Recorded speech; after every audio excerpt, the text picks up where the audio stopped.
chance at, obviously, I mean, you've told Coach your dream job. What has it meant to become the head coach of Acadiana High's football program, and how have the first couple months been? Well, it means a lot, replacing, a pretty dang good football coach in Matt McCullough. I'd say he's got the tough act to follow. The winningest percentage probably in 5A, and he's, goes out with that 800-something% winning. So we got some big shoes to fill.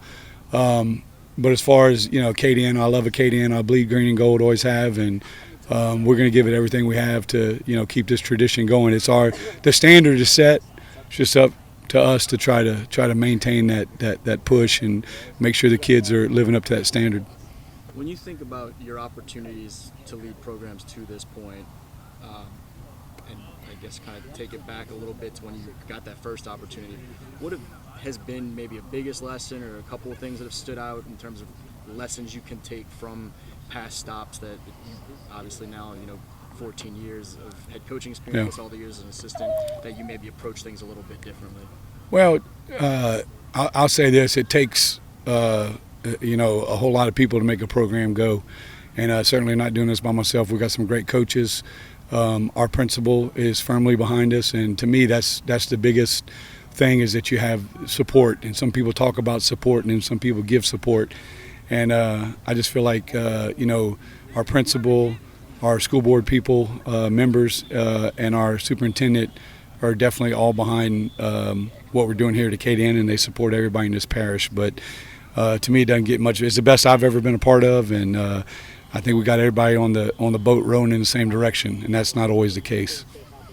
You mentioned you fill big shoes in your role. There was a grade 25 class that's about to graduate in a week or whatever date it is that they graduate. And so there are a lot of spots on the field that guys are going to have to step up and fill some big shoes. What do you want to see through spring ball from some guys that are maybe expecting to step forward? It's a tough act to follow. That group that just came through here was a bunch of great kids, and anytime we had 20 senior starters last year, so these guys literally we're filling just about every position, and where those guys, they did get some good playing time, but there's nothing like being a starter, and so that's going to be some big shoes to fill all the way across the board. So everything we got going during spring, it's about us getting better. How much better can we get in 10 days and set up the summer for 7-on-7 season, whatever it might be, but certainly want to make sure that we establish our toughness. And if you saw today, I mean, we were getting after it. So that's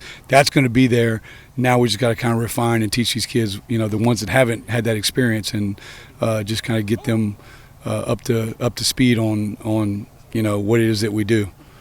One spot that's always going to be under the microscope or spotlight, quarterback. You have to replace a guy in Caden DeBetta that was, out there helping still today. Has done so many big things here. What have been your early takeaways of what you've seen from the guys in that room moving forward, including Ty, who's had success behind the scenes, but now. Yeah, well, Ty's a leader. He really is, and the kids out here respect him. He leads by example. He's got arm talent. He's a 90-plus mile-per-hour fastball on baseball mound, so he's got the arm talent. We can protect for him. He's going to get our wide receivers the ball, and we do like to throw it. It's Caden, I think, threw 27 touchdowns last year, and Ty said he's going to break that. So Caden, look out. And on Darius, my biggest takeaway watching him today is how vocal he seems like he's getting, particularly. I think from the outside, we've looked at Dom, and Darius is kind of more quiet, and he's out there and he's getting on guys and having fun at times too. Oh, yeah. His maturation as a member of this program, what have you seen from him? Well, Darius has the ability to dominate a football game. He really does, and I think he knows what he has to do. He's got to have a great summer, get in the best shape of his life, but he has the ability to take over the line of scrimmage. He's one of the strongest kids that's ever walked through the doors. He's fast. He's physical. He's got all the tools it takes, and that's why he's a 4-star, I guess. But he's definitely a leader out there, and if he talks, everybody listens. So he is a little bit more vocal, and we need that especially losing as much as we lost last year. So he stepped up already. First day of spring, he looked pretty good.